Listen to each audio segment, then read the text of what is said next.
So most of our audience, a lot of our audience here are our students who all would want to be right here in your shoes or with Marc as a client, right? So first I want to... I wouldn't wish that hell on anyone. So first I want to talk to you guys about how you got here, your journeys first of getting here, and then we'll talk a little bit about the scripts that you write and your advice to new writers on the types of scripts that they write and the development process.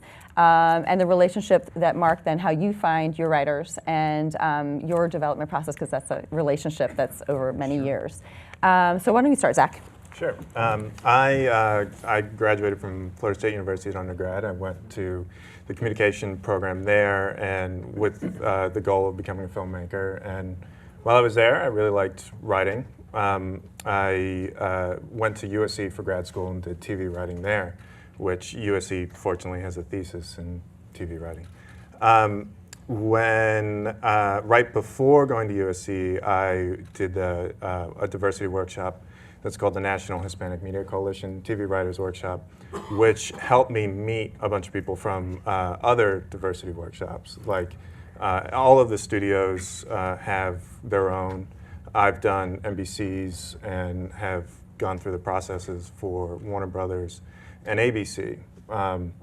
So you've done all of those? No, I finaled for Warner Brothers and ABC. Okay, awesome. Mm-hmm. So coming out of USC, I worked for a few years for David Milch as his assistant, and through development of a pilot he did called The Money, as well as the tail end of his show Luck. And then through the diversity programs, got a diversity writers assistant spot on a show called Mistresses, which was a summer show on ABC that just ended. And from there, was just kind of able to move through the system as, from one show to another, mostly at ABC through the contacts that I made along the way. Awesome. So we'll talk a lot about the contacts too, and the necessary, networking that everyone talks about, who you know and stuff, right? Yeah, it helps a lot. Yeah. Stephany, how about you? How did you get started? I have a very not direct route. I went to film school. I always wanted to be a writer, and I went to film school, and I learned screenwriting, and I learned production. I learned all aspects of it, which I think is really great to know as a writer, knowing how the entire process is done.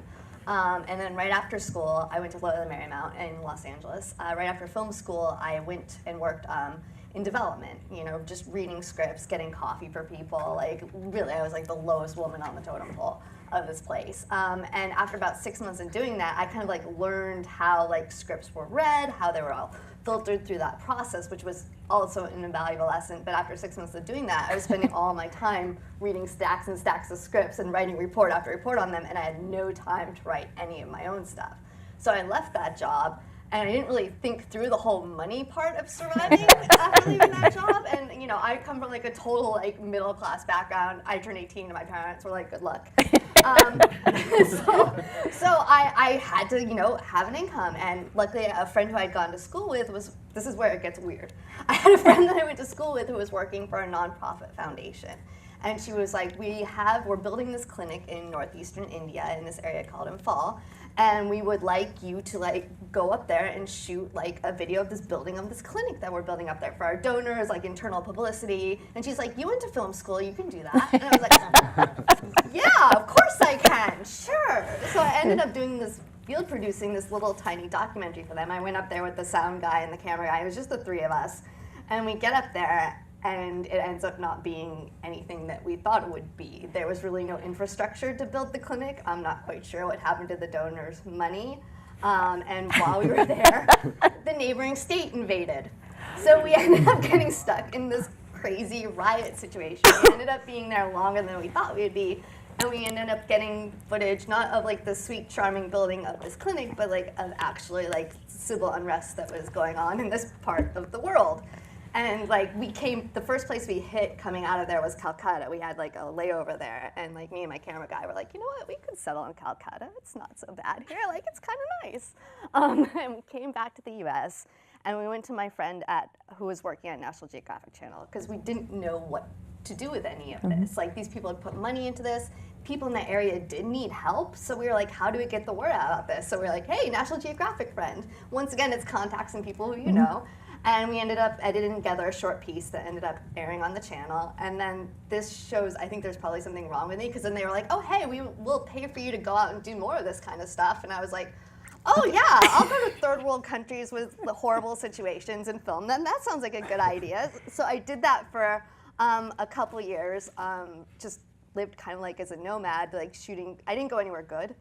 I went to like really bad places in the world, and I just got burned out on doing that. And I just also realized to be like a really fantastic journalistic kind of documentarian, you have to have a bit of a disconnect from the subject matter, and I just kept being like, you know, it's that classic debate, like, do you keep filming or do you help the people? And before I got too deep down the rabbit hole, I was like, I'm out. I want to just come back and just play pretend all the time. And so I came back to Los Angeles and became very dull and just started staring at my computer all the time. I wrote a few commercials just to pay the bills, and that's when I kind of like ended up writing my script, 1969: A Space Odyssey. It has a really, really long title, so long I couldn't even register it with the WGA because it didn't have enough space. But I think like that script just came out of just like complete like frustration and just like, you know, trying to break in and just like, you know, trying to do stuff that was more commercial. And then finally I was just like, I'm just going to take all my obsessions, like, you know, Stanley Kubrick and filmmaking and space and conspiracy theories, and just like throw them all into one crazy script. And if nobody's into it, I'll just quit and like go live on a farm. Because I'm so good at farming. But that was just my last ditch effort, and that kind of like launched off my whole career. That was your huge. That was like, it made the blacklist, and I think like making lists like that are a great asset, because I think, you know, studio executives and everyone are so inundated with so much material, it just makes their reading lists easier. So it gets you to like the top of the reading piles, which is almost impossible to do. People are so distracted these days. And that got me a job at Warner Brothers. I adapted a novel for them, and then I started working at Disney, and working at Disney led to the job at Marvel. And the job at Marvel has led to more like amazing work. I like set up a pilot at FX. Like I've been like doing all kinds of work on all these crazy franchise movies that I can't talk about, and like it's been amazing, you know. So from the time you hit the blacklist, which was what, 2013? Yeah. So just in 3 years, it just all of a sudden It just exploded. all of a sudden I was a professional writer, and I keep pinching myself. I'm like, is this really happening? Like this is fantastic, you know. I mean, it's still work. It still gets frustrating and it's still overwhelming at times. But like I'm doing my dream job, like, and I was gonna quit, like.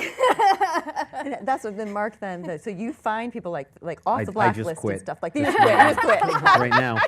Right now I'm done. But she's talking about the lists and stuff. So like how you find your clients, how you find your next person that you're like so excited about to represent. How do you find them? These days, mainly referrals. I try to read as much as possible, but it's, you know, as Stephany mentioned, we are inundated. I mean, execs, producers, reps. It is the volume of material is quite overwhelming. Because there's simply, it's not just film and TV anymore. I mean, it's digital.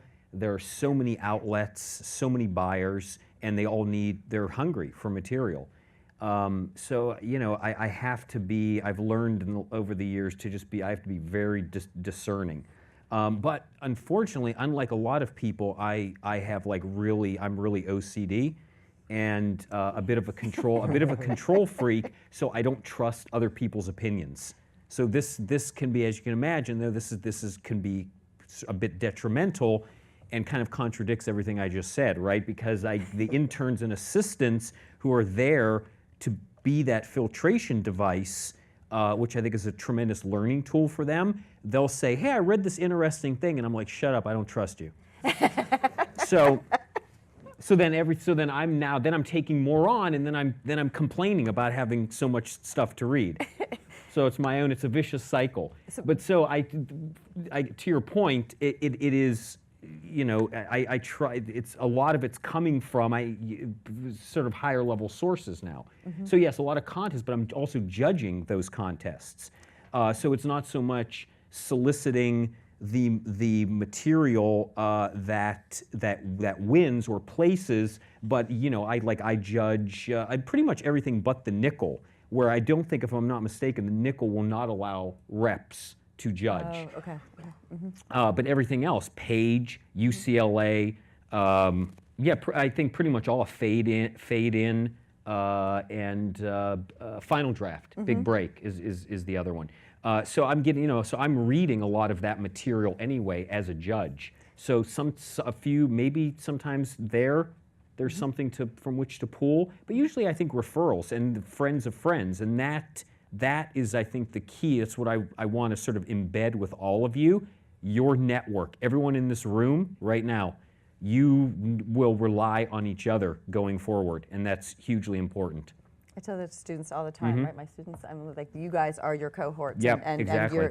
we're starting a mentoring thing too to bridge that kind of gap, because it's it's necessary once you get out of here, right? It when really you're done. is. Yeah, it helps you keep your sanity too, because you all started out together, and it's just like, no, like we're in it together, and there's some type of comfort in there. Not only that, but you get to share resources. You help each other with your work. Like, Do you have readers that you trust? Oh, very much? completely. Yeah, yeah. Yeah. You too, Zach? Do you have? I know you said you wrote a script with someone for one time only, right? Yeah, and you won the Austin Sci-Fi with it, so it's like it was a good pairing. It worked out. And so, but do you have people then you trust? Yeah, one of the things that was really helpful coming right out of USC was a bunch of classmates and I kept a writer group together. So we'd try to meet once a week, usually. I mean, that was the plan, because writers procrastinate and end up being once a month. But we were good at, we'd give each other notes. It was able to keep kind of the class environment long after we were out of class. And it was one of my friends from my writers group that we wrote our script with. And it was, and then just all those people from USC, but also people from undergrad and people you meet along the way.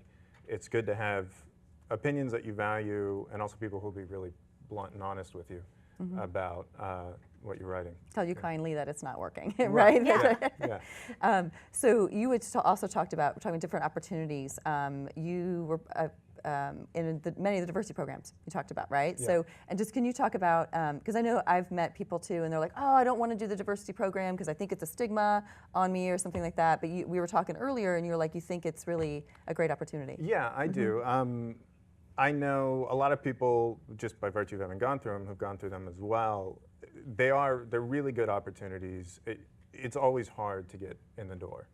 And if you can find any avenue to do it, it helps.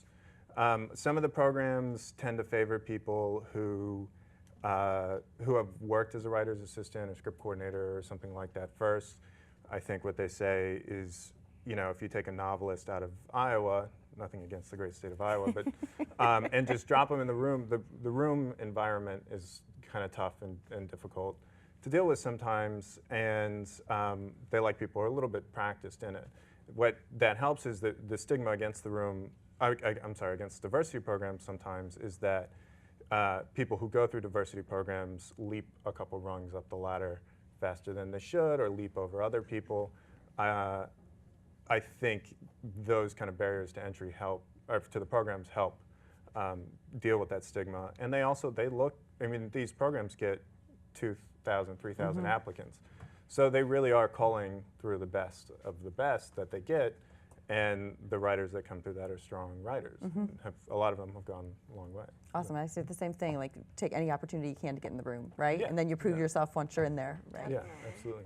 Now, talking about the contest, though, like you judge and things, which ones do you think are ones that you would say absolutely, if you have a certain type of either a genre script or any script, do you feel that they lean towards, like a Page, I know, has certain categories, right, for certain types of scripts? Yes, correct. And so which ones do you feel like the students, this could be a stepping stone for you to find someone? Because I know there's also a million little ones that are the second tier. Right, exactly. What's your philosophy? Well, I mean, I think, like anything else, right? We, I think as human beings, we are attracted to the shiniest thing. So it is obviously nickel, right? The nickel, I think if you're a nickel finalist, you're fortunate enough to become a fellow, the industry tends to pay attention to that because the sort of panel of judges are all working industry. So you're being validated by very high level executives and producers, all of whom are members of the Academy. Beyond that, I think Final Draft's Big Break seems to have produced a lot of a few of the winners the last 5 or 6 years. I think have all ended up with representation. I know that there were, I think 3 years ago, I judged the winning script. I was in extensive conversations with those 2 writers, and now I think they sold a show this development season. Awesome. So it is that one I think is really good, and then Paige has I think come a long way too. And I know that there are others, but I think you want to be careful about the contest. I mean, it's tough because it's easy for I think all of us to kind of sit up here and say, hey, this is our opinion, and maybe for someone in the room, like, hey, it's the Iowa International Screenwriting Association contest, and there's nothing wrong with that because talent's talent, and it will rise, and you will find people will find you if you endeavor to write something great and you have a voice. So at the end of the day, I think the work finds its way, but there are definitely I think beacons that are that blink more rapidly and brighter than others. And Stephany, you talked about the Kubrick film that you wrote, and this pouring, your heart and passion kind of into that. I mean, can you talk? A lot of anger. Yeah. Anger is great fuel. Yeah, I was just getting so frustrated. I mean, I'd written scripts before that, and like it was just like trying to get people to even read them was just impossible. And I mean, I'd worked, with producers. I'd worked, in the business, so I had connections and everything. But even like getting your friends to like get to read stuff is difficult, and getting it through that entire system.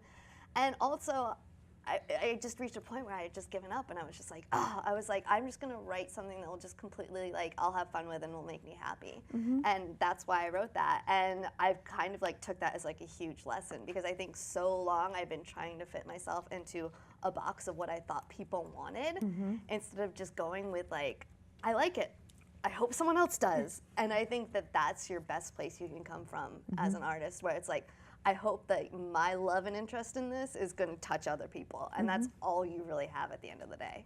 And then, so did you have representation at the time when you wrote that, or did you find it through? No, I was completely like just on my own, and I actually found my manager because of that, and I found my manager through friends. But it was that's what I gave him, and he sent it out as a spec, and that's led to everything. That's amazing. Yeah. Okay. And then talking about like Marc, and you and I were talking a little bit about this idea of a brand for a writer and such, because you write a lot of you represent a lot of genre. I do. And so finding the right manager, finding the right people to represent you. How do you do? What's the best way of attack? Let's say whether you are a genre writer, whether you're a horror writer, or whether you just want to write drama, or you're a comedy writer. What do you think the best plan of attack for a new writer is? Well, look, I think it's kind of it's a complicated answer, because are there people who would consider themselves filmmakers in here, meaning writer directors? A lot of you see. Okay, so I think. That is. I'm like, good.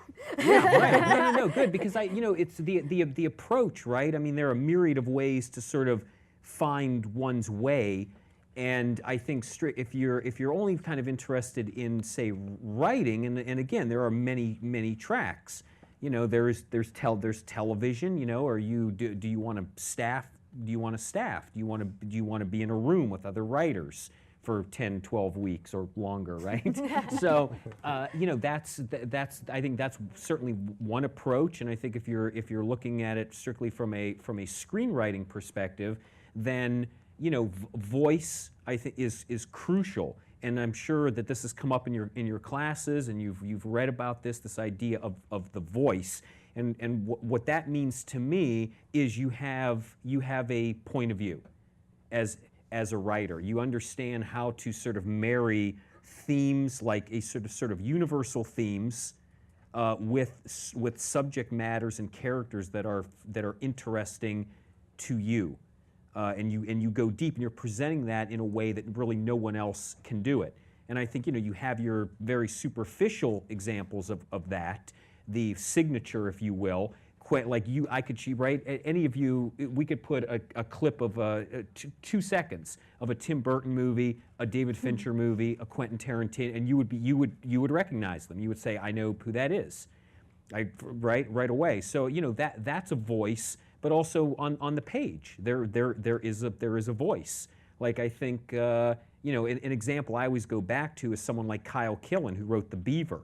That, like, when I read that script, which was, I think, #1 on the blacklist in like 2008 or 2009, that right from the get-go, reading it, you're sort of like, holy shit. Well, you should tell them, for people that don't know, it's this crazy script where, I don't know if you saw the movie or not, but like literally it's the guy has a beaver puppet that he talks to, and you're not sure if the puppet is sentient or he's just crazy. Yeah, or the guy's so the it's guy's an crazy. Script. Yeah, see, right. It was very unique, but it didn't throw out all the rules. It's still, at the end of the day, it was still about the character overcoming something.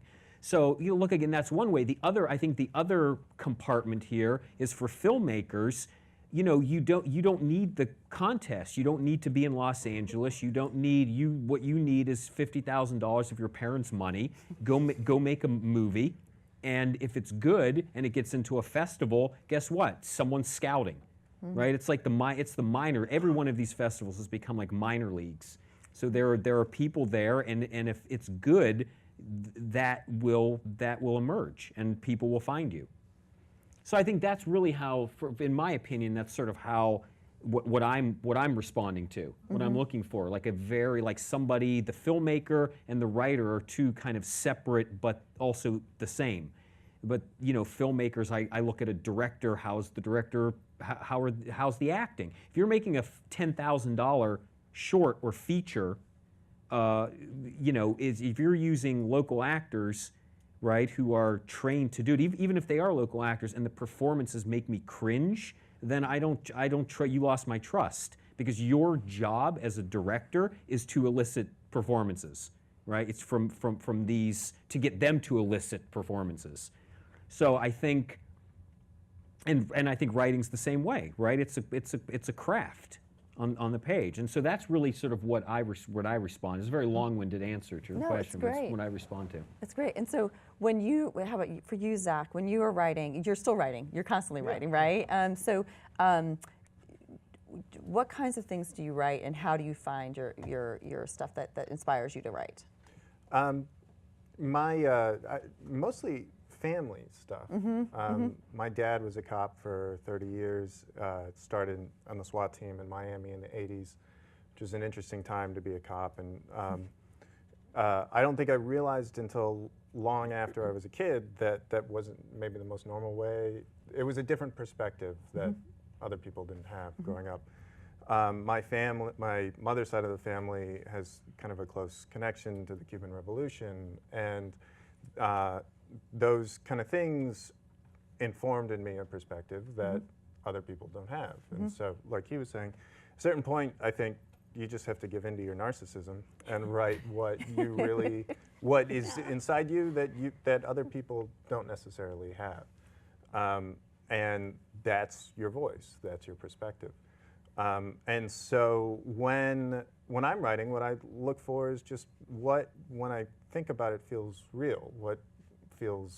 What's something that feels lived in for me, not just so that I have a personal connection, but so that it can come to life when I'm working on it. And so when you have these drafts, when do you know it's ready to go? When do you say, okay, I'm ready? For your Kubrick, when did you know like it's time to let go? I will keep writing anything as long as I can. It usually just gets taken away at a certain point. They're like, oh, deadline. I'm like, all right. No, I mean, I always look back at things, and I'm like, oh, if I just played with that sentence a little bit longer. And just at some point, I know I'll never feel like it's finished, and you just have to be like, okay, baby, go walk, go walk. Well, you I won't had- look. Just with Thor, you said you had, what, 6 weeks? Yeah, that was insane. Yeah. Yeah. So they came to you and said, here, this is what we want you to write, and you have 6 weeks now, go. Yeah. Yes. And it was luckily they had the director hired at that point, so I wasn't completely on my own in all of that. But yeah, no, it was crazy. It was just literally like 16-hour days, and when you're working on that type of time frame and that type of like crazy schedule, you just leap off the cliff and hope it all turns out all right. Now, how did that come to be? How did Thor come to be? Like, how did you, like, did you go into pitch for it? Like, what was? Yeah, I did. No, it was kind of crazy. I was actually up for another job on another Marvel thing, and my agents were like, "Oh, like this thing has come in for Thor Ragnarok." They're like, "You really don't stand a chance in hell of getting it, but it'd be good to meet the Marvel people, so you should go in and meet with them." I was like, "Okay, cool, that's great." So I met with the producer, and we really hit it off, and we just started like brainstorming about like all the fun stuff we could do with it. And he was like, "You should come in and meet Feige." Kevin Feige was in charge of the cinema part of Marvel, and I was like, "All right, that would be great, you know." And then we want you to meet the director too, and I was like, "Oh, that'd be great." And so like I told my agents, and they're like, "Yeah, that's wonderful. Like you're making these connections, but yeah, you still don't really like don't get your hopes up." I was Did like, "All you right." know Thor? Did you know the? I mean, No, all I the mean back. like I'm a complete. I love comic books, and but Thor was not like one of like my I like of the Marvel universe, and this would kill Marvel cinema. But like I love X-Men, even though Fox owns it. But like that's completely my jam because they're just so dysfunctional and fantastic characters. But no, I didn't really know all that much about Thor. I mean, other than like I'd seen all the movies, of course, you know, and I like completely like crammed before the Right. meeting, like do all of my research. But I think also the fact like I think a big part of like why I get hired to do a lot of big world building stuff is because like I'm able to bring an outsider perspective and a fan kind of thing to it. So I'm kind of like able to translate things to the masses, but still be like, no, like I'm in the club, I get you guys. Like, so it's that fine line you have to walk. And so I went in and I just gave them my pitch, and you know they looked at me and like, oh yeah, that sounds good. That was kind of deadpan. No, they were just like, no, that sounds good. Okay, We'll go okay. with that. And I'm like, all right. And I left and I was like, I called my agents and I was like, I think I got hired in the room. And they're like, oh, Stephany, you must have misunderstood the situation. I'm like, we'll figure it out. And I was like, and I was thinking, and I was like, started second guessing. I was like, yeah, I totally must have understood that situation. That didn't happen that way.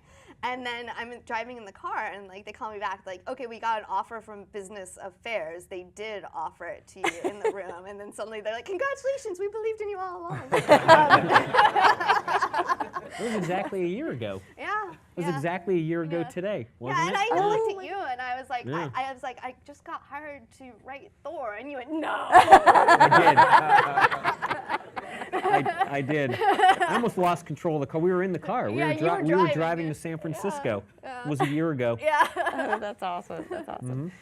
So tell us, Zach, what's it like being in the writer's room? Tell us the process for you being the writer's assistant and the progression. You get a lot of carpal tunnel. Yeah. I mean, different rooms are different. I've only worked in drama rooms, so the comedy rooms are kind of a different beast. Was great on the working for David Milch was a little bit different. That room, you know, the writer's assistant largely is responsible for keeping the room notes, and with Dave, you record everything and then stay up all night transcribing it, and then try to have it ready for the next morning and stuff. So you don't sleep. Don't pretty sleep. much. You're not as involved in the creative process, because at least I wasn't, because I also still had to cover phones and do lunches and stuff like that. So that's why you record it and come back. Mistresses, that was totally different, especially because there were two of us, so we got to kind of swap on and off. But what was great there is that they were so inviting about, we were allowed to pitch ideas. Some shows, the writer's assistant just, actually even, depending on your level, certain writers don't even talk. But this show was great, and we were involved, everybody was involved. So you were pitching ideas with it too. That's awesome. That's great. Yeah, and if anything, you know, also you're the one who goes back over everything at the end of the day, so if something didn't make sense in the notes, you can bring it up to the room the next day. Mistresses was where I also transitioned to being a script coordinator, and that was great because at the point that I did it, I think it was like episode 12 out of 13. So I got to see every script go from pitch all the way through production, through the edit, and then being aired. So I learned a lot more than I probably would have, being a script coordinator, about the production side of it than if I were just a writer's assistant, because it's a whole different world once you it gets out of your hands and goes through the network notes and the studio notes and the 12-day grind of a shoot or 9-day grind of a shoot. Yeah. So what's your hope for your next step? What's your next step to go to? Is there a particular show that you would love to go and write? Anyone that'll hire me. Staffing, absolutely. A lot of shows, when you're writer's assistant or script coordinator, you get an episode or at least a story credit. I've been unfortunate enough to always be on a show where the rest of the support staff has been there longer than me, so I'm the new guy on that. I'm always the new guy. And yeah, so hopefully the next step is staffing, and then a wonderful career as a writer. Awesome. So what other advice do you have for new writers coming out? Do you have anything, Stephany, for new ones just coming out right now? How to build that network, how to come out? No, they don't know anyone in LA. How do they go do that? Just be open and just to be willing to show people your work, even if it's not. And I don't mean don't send it to an executive or anything if it's not ready to show, but be willing to show peers your work so you can work together and actually help each other. And also, I think the big thing is that there's so much focus on what will sell, who will act, and all this external shiny stuff that you really can't pay attention to if you want to really be productive, be prolific, and create consistent good work. You have to just completely just focus on the work most of the time. You can't let any of the other outside noise really dictate any of that. It's just you and the page, and you just need to put sentences on that page, and it's as simple and as hard as that at the same time. But keeping your focus on the work will save you in the long run. Now, are you still writing specs in addition to everything else, or you don't have time to do that too, your own I stuff? try to do that a little bit, actually. I mean, it's hard because you're I gotta eat, I gotta do the paying job. But I think also to keep your soul a little bit sane, I always write something for me on the side, That's I do a crazy 1969 Space Odyssey just in the background, and I don't put any pressure on that. Nobody ever has to see that, and it can come out if it needs to, but that's my little precious thing that Except me. they don't get. I have to see Read it. it again and again and again. But I mean, I think that's also part of keeping it alive. It's you have to always remember that, oh my God, this is fun. I'm making up worlds. I'm playing pretend. I'm sharing stories. Stories are fantastic and important. You always have to hang on to all of that. I always tell them too that we are the communicators, right? We're the universal communicators, right? We get to create the stories that for generations. And everyone, your relatives will just be what do you do for a living again? And you have to remember, no, stories are important. And Marc, how about I know you read all of your own stuff. How about finding their first way into a management company? Is everything only through referral for the most part for Zero Gravity, or is it? No, in fact, this is actually very interesting. I think queries get, yes, I mean the referrals obviously, and I think the programs, contests, those are things that we all pay attention to because again, they are really kind of facilitated by working industry professionals who are peers and colleagues oftentimes. But you know what? The query letter gets a bum rap, and I'll tell you, I actually have one of my clients who is a female Canadian writer. She won the equivalent of Canada's Academy Award in 2013 for her feature script, and she actually signed her off a query letter because I liked her energy. I could feel her energy in the query letter. And I read a script and I said, you're talented. I said, why are you querying managers in the U.S.? It literally was shocking to me because she was very talented. And then a year later, she literally was winning the Academy Award for Best Picture in Canada.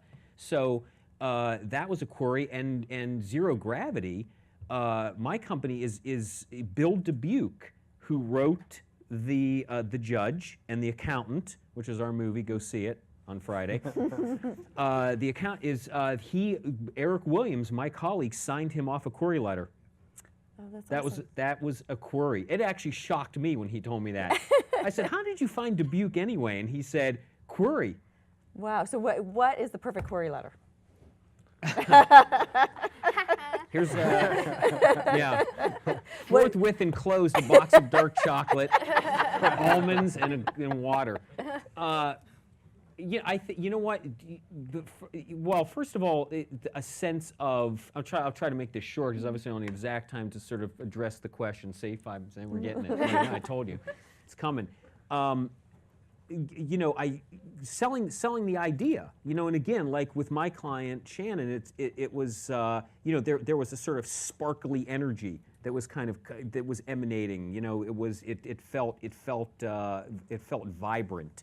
And I think a sense that you understand the concept of storytelling, right? I mean, I read so many log lines. I'm sure everyone up here has experienced this. You know, someone pitches you an idea, and you feel, you know, you're sort of like, that's very abstract. I don't know what that is. You're essentially like giving me a character description. That's not a story. A story is a best-selling children's book author who hates kids. You know, right when I say that, you get that movie right away.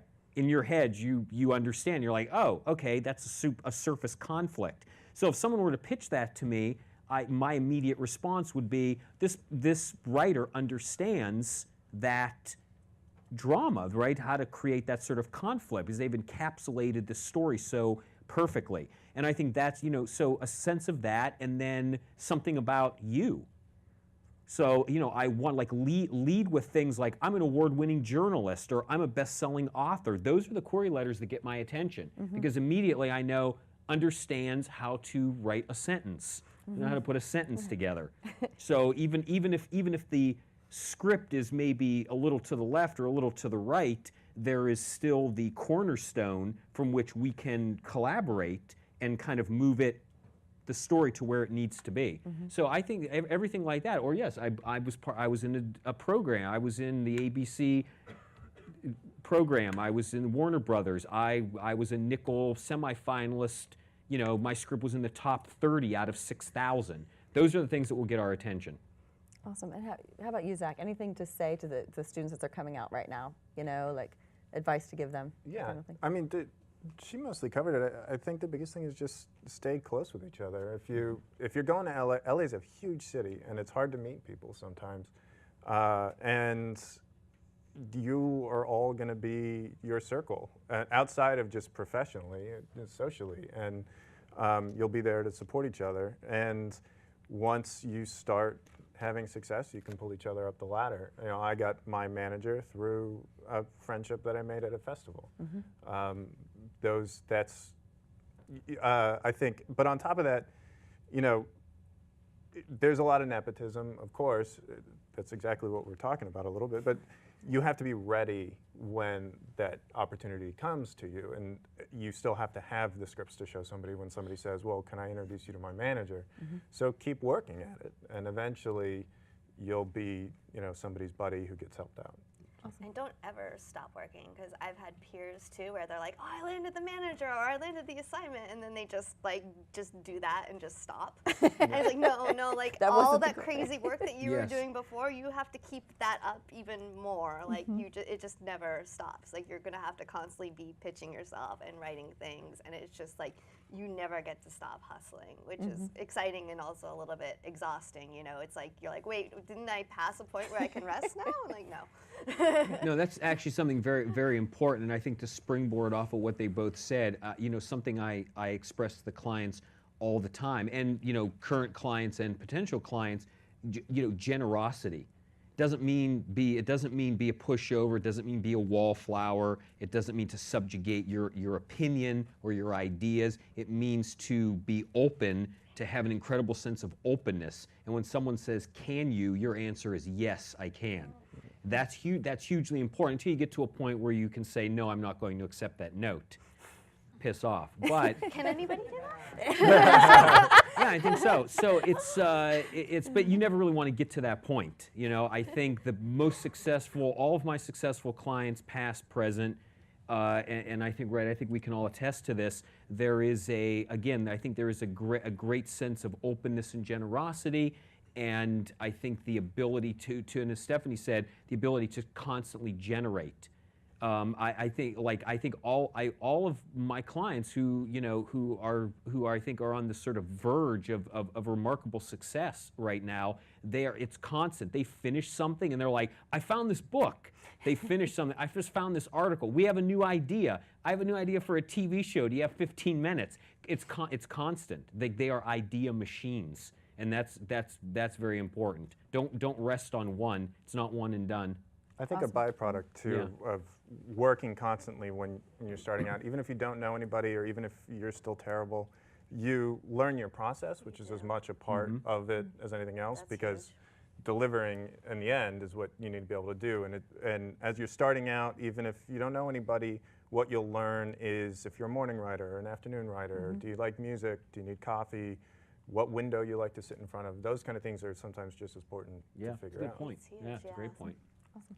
All right, we are ready for Q&A. So if anybody has any questions, make your ways to the microphone. Right. Can't see you from up here.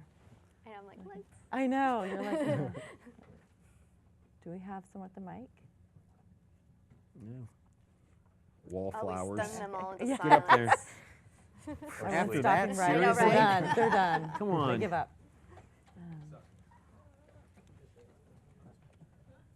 We answered. We were that good. Yeah, We you answered covered everyone's everything. questions. You got it all. I think they're all asleep.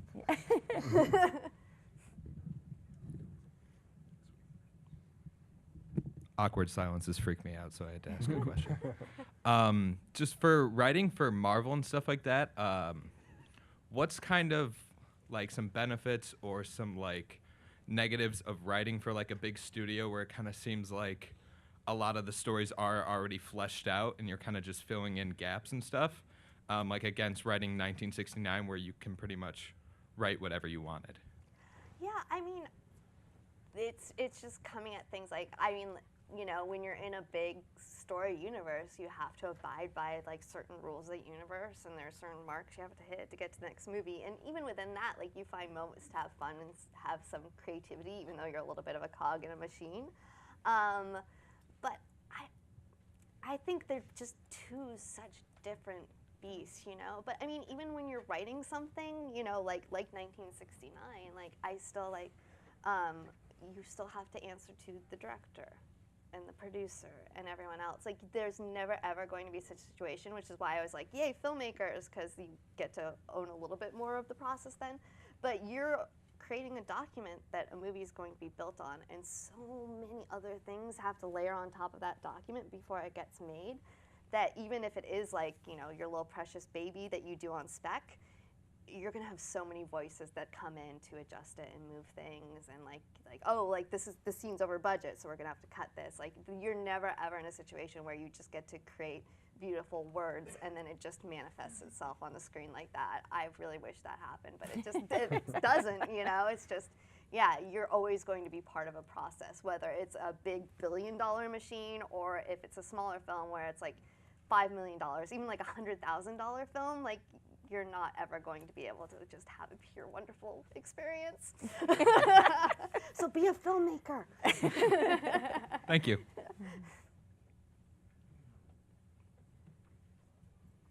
Hi, thanks for doing this. I always like picking other writers' brains and talking about, let's go talk about something, the really fun stuff, and that's keeping your different characters' voice. And I'm always curious how other writers, especially if you're working on different things and you're jumping from one, and you have to go back and like try to grasp on that voice that you had developed for that one character. Just kind of talk through your process, how you kind of create, whether it's notebooks or videos or little paragraphs, so you can like really like get that character's voice back in your head when you go between projects.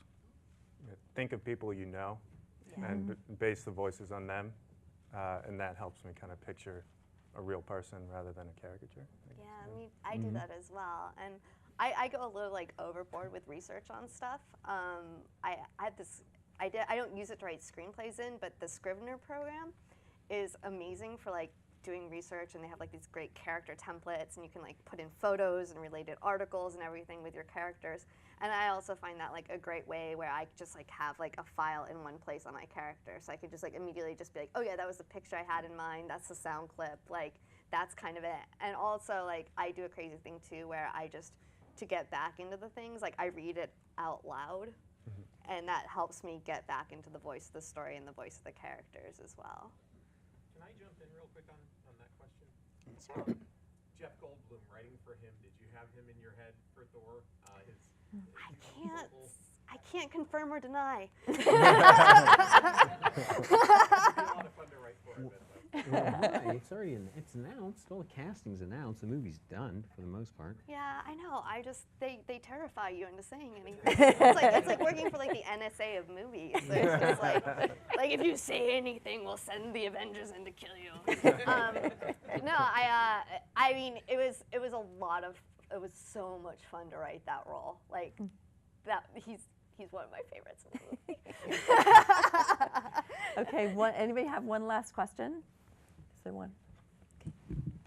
Hi. As a writer, I've often heard the adage, you have to be ready to kill your darlings, and I'm struggling with that now, as I'm sure many of my fellow students are. What's the hardest note you've ever had to take as a screenwriter, and how did you make the adjustment? You want to take this one? I think the worst note I ever got was a guy who finished off, I'd sent him a feature that I wrote, and he finished it off with, writing is hard, but keep trying. Oh. And That's pretty. That's ruthless, that's man. so I don't email him anymore. No, it's. I think that there's always going to be, the notes that you get always represent somebody in the audience. So somebody's going to walk away from anything that you produce, write whatever, that says, well, that wasn't for me.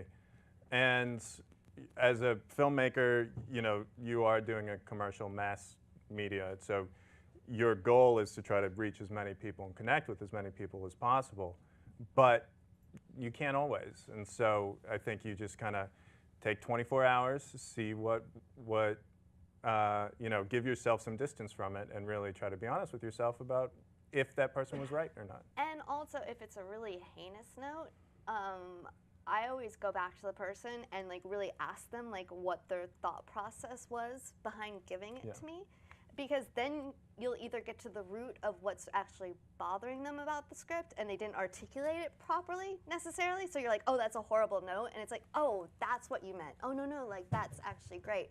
Or they'll talk themselves out of the note, which is very helpful as well, because they'll start to actually like articulate like why they said this and how this fits into this, and then they'll immediately be like, oh no, that's not a good note, never mind. And you're like, oh thank God. Awesome.